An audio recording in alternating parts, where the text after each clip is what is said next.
आम आदमी पार्टी में बड़ी टूट की शुरुआत हो चुकी है। क्या दिल्ली चुनाव से पहले आपके अंदर ही सियासी भूचाल आ गया? क्या आपको अब भी अपनी पार्टी के नेताओं का भरोसा खोना पड़ रहा है? और क्या बीजेपी की राजनीति अब आम आदमी पार्टी को बड़ा झटका देने की तैयारी में है? नमस्कार, मैं हूं राधा राणा और आप देख रहे हैं आर्यभट्ट टाइम्स। आज की सबसे बड़ी सियासी हलचल पर हमारी खास रिपोर्ट। आम आदमी पार्टी को एक साथ 8 विधायकों ने छोड़ दिया और सीधे बीजेपी में शामिल हो गए। यह कदम दिल्ली की राजनीति में एक बड़ा मोड़ साबित हो सकता है। दिल्ली चुनाव से ठीक पहले आम आदमी पार्टी के 8 विधायकों ने इस्तीफा देकर बीजेपी का दामन थाम लिया है। यह फैसला महज एक संयोग है या इसके पीछे कोई राजनीतिक रणनीति? यह सवाल अब हर किसी के मन में उठ रहा है। वीरेंद्र सचदेवा और प्रदेश प्रभारी विजयंत पांडा की मौजूदगी में इन विधायकों ने बीजेपी की सदस्यता ली। बीजेपी में शामिल होने वाले इन 8 विधायकों के नाम रोहित महरोलिया, राजेश ऋषि, मदन लाल, भावना गौड़, नरेश यादव, पवन शर्मा, बीएस जून, गिरीश सोरी हैं। आप छोड़ने की वजह क्या है? इन 8 विधायकों ने आम आदमी पार्टी से इस्तीफा देते हुए एक बात कही कि पार्टी अब अपनी ईमानदारी विचारधारा से भटक चुकी है। आम आदमी पार्टी के संस्थापक अरविंद केजरीवाल ने जिस बदलाव का वादा किया था वह अब दिखाई नहीं देता। नरेश यादव ने तो सोशल मीडिया पर खुलकर लिखा कि उन्होंने आम आदमी पार्टी को ईमानदार राजनीति के लिए ज्वाइन किया था, लेकिन अब इसमें कहीं भी ईमानदारी नहीं दिख रही। उन्होंने कहा कि क्षेत्र की जनता भी चाहती थी कि वह इस पार्टी से अलग हो जाए।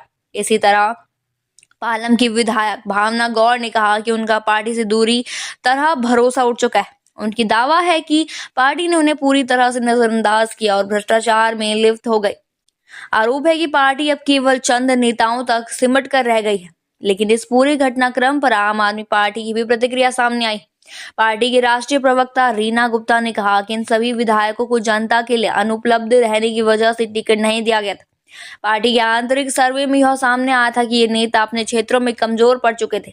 रीना गुप्ता ने यह भी कहा कि इन सभी विधायकों ने जैसे ही देखा कि पार्टी ने टिकट नहीं देने जा रही तो इन्होंने बीजेपी का दामन थाम लिया। बीजेपी ने इन विधायकों के शामिल होने पर खुशी जाहिर की। दिल्ली बीजेपी अध्यक्ष वीरेंद्र सचदेवा ने कहा कि आम आदमी पार्टी के नेता खुद मान रहे हैं कि उनकी पार्टी में भ्रष्टाचार है। उन्होंने कहा कि बीजेपी में केवल उन्हीं नेताओं को जगह दी जाती है जो जनता के लिए काम करने का संकल्प रखते हैं। यह पूरा मामला अरविंद केजरीवाल और उनकी पार्टी के लिए बड़ा झटका साबित हो सकता है। पहले ही मनीष सिसोदिया और सत्येंद्र जैन जैसे बड़े नेता कानूनी मामलों में फंसे हुए हैं। अब पार्टी के विधायकों का इस तरह से बीजेपी में शामिल होना यह दिखाता है कि पार्टी के अंदर कुछ ठीक नहीं चल रहा। दिल्ली चुनाव नजदीक है, ऐसे में यह घटनाक्रम आम आदमी पार्टी को कितना नुकसान पहुंचाएगा यह देखने वाली बात होगी। 8 विधायकों के इस्तीफे के बाद अब बड़ा सवाल यह है कि क्या आगे और विधायक भी आम आदमी पार्टी छोड़ सकते हैं? क्या यह महज एक शुरुआत है और आगे और भी सियासी उलटफेर देखने को मिल सकते हैं? क्या आम आदमी पार्टी इस झटके से उबर पाएगी? इन सवालों के जवाब आने वाले दिनों में ही मिलेंगे। फिलहाल के लिए इतना ही। बने रहिए आर्यभट्ट टाइम्स के साथ और साथ ही हमारे चैनल को सब्सक्राइब करना ना भूलें और फेसबुक वेबसाइट पर फॉलो जरूर करें।